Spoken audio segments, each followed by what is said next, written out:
It's read-in week here in Edmonton, in my home city.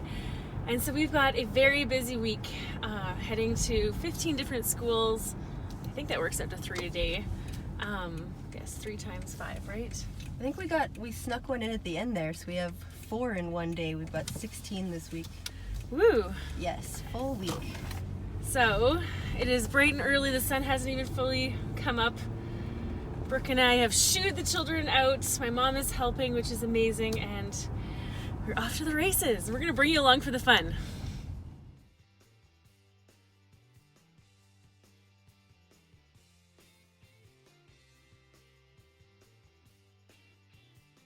My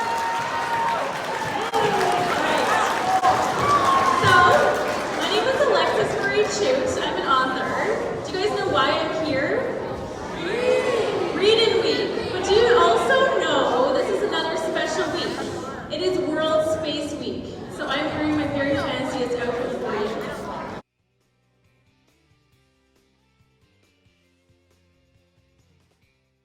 The bangles remind me of a cross between the short boy in my Math 9 class, a pudgy performance wrestler, and the lemur-like Tazars I studied during science in the 6th grade. These two are looking around with a funny expression on their faces. I know that look. It's the same face I make when I'm checking to be sure Mom isn't nearby, when I want to read my favorite fanfiction horror stories on the internet. I think this is the longest I've been without my phone since I was 11. So much for posting photos of the cruise on Instagram.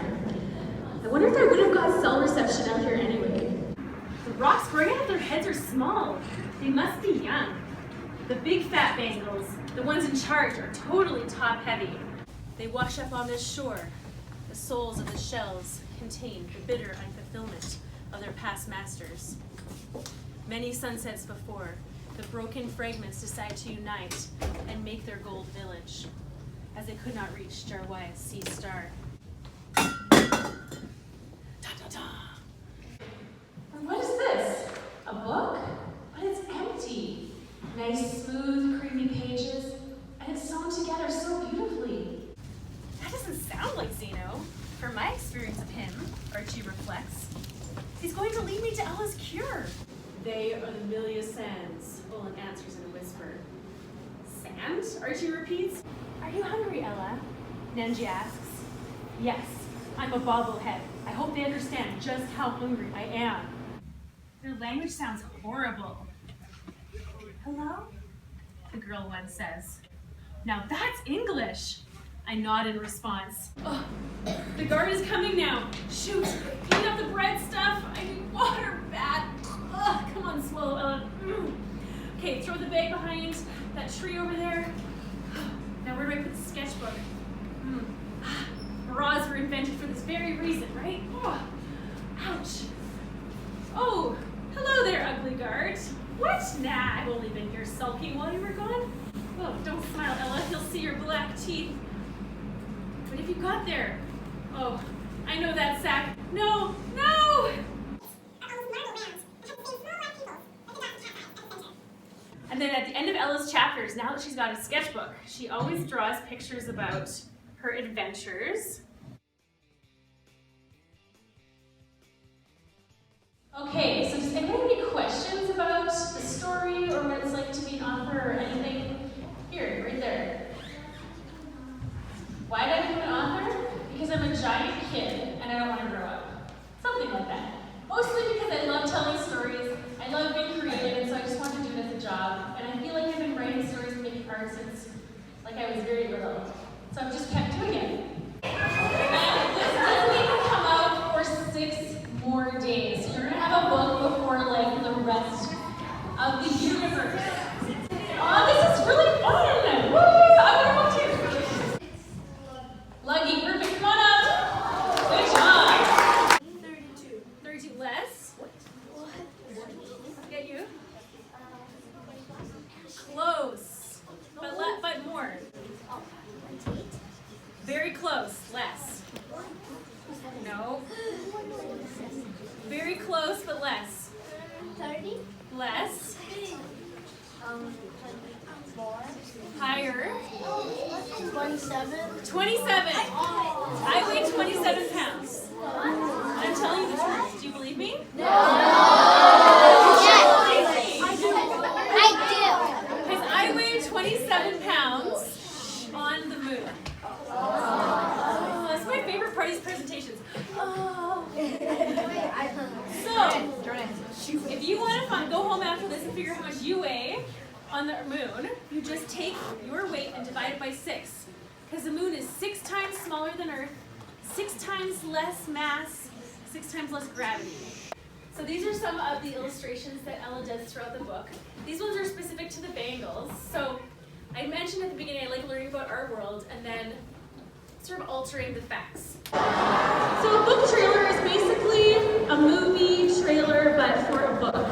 And I have a book trailer for my first book, which is called Above the Star.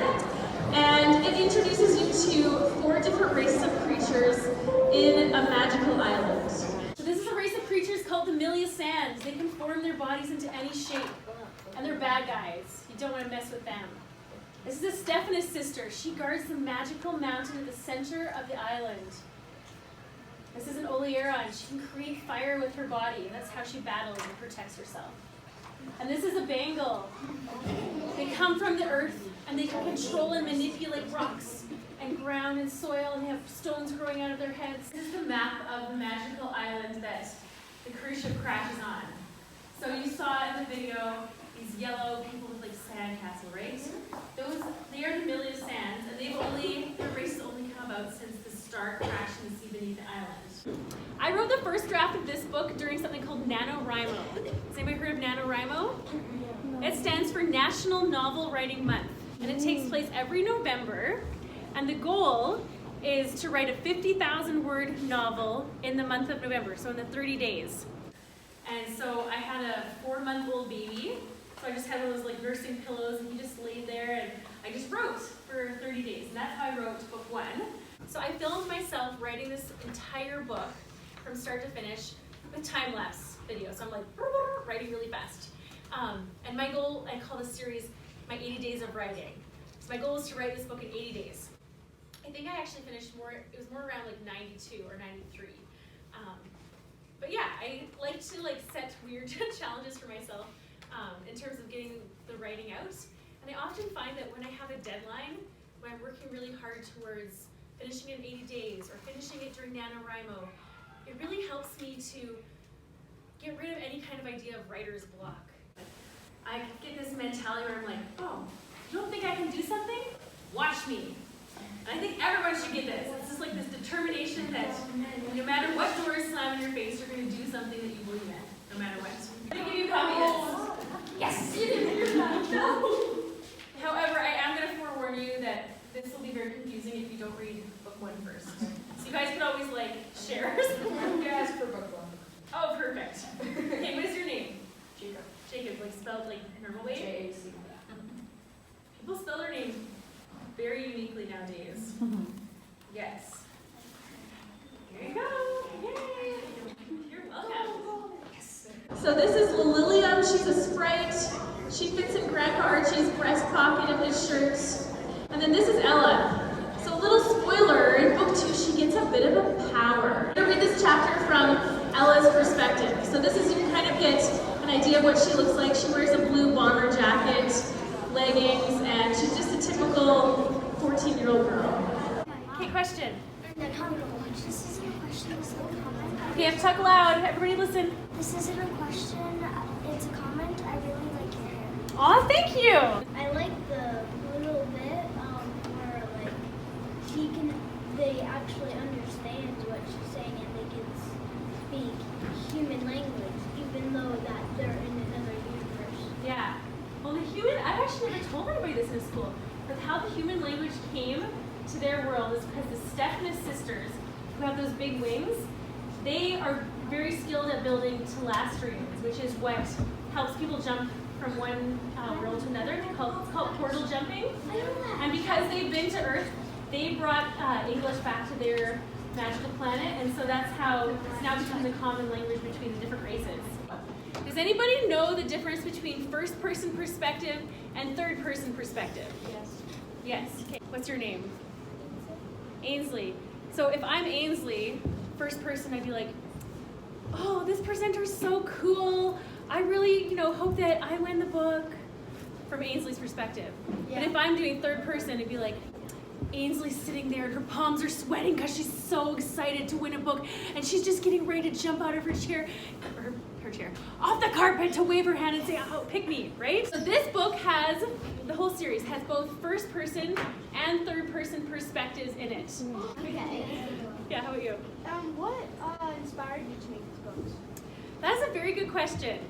So I've always been an artsy fartsy human being since I was like knee high, and I've always found it a beautiful way to express myself, who I am. And I've also found that creativity is really great for when you're feeling depressed or struggling through tough life stuff. So I was struggling with something in my family, and I really wanted to find a beautiful, magical escape. And that's really where I started to write this book series. Yeah.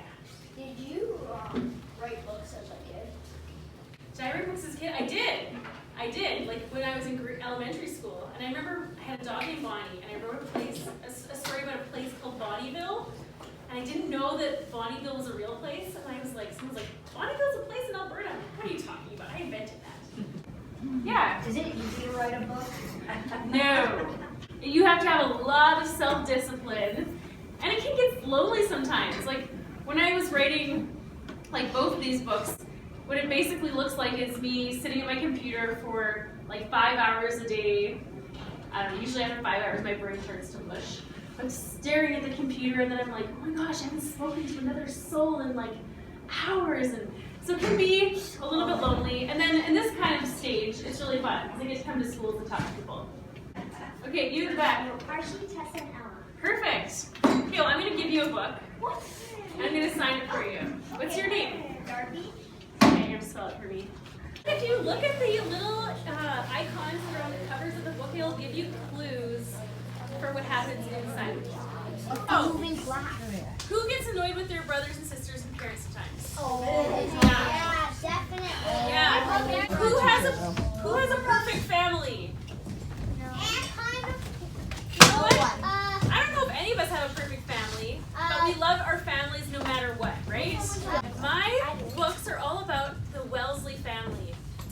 So they are not a perfect family, but they still love each other a lot. And they do things for each other. I'm dressed like this. It's Read-In Week, but it's also World Space Week. So who remembers how much I weigh on the moon? Okay, girl, yellow shirt. 27 pounds. 27 pounds. I'm going to give you a journal. So these are like little special journals based on the book. Do you guys want to pass those back?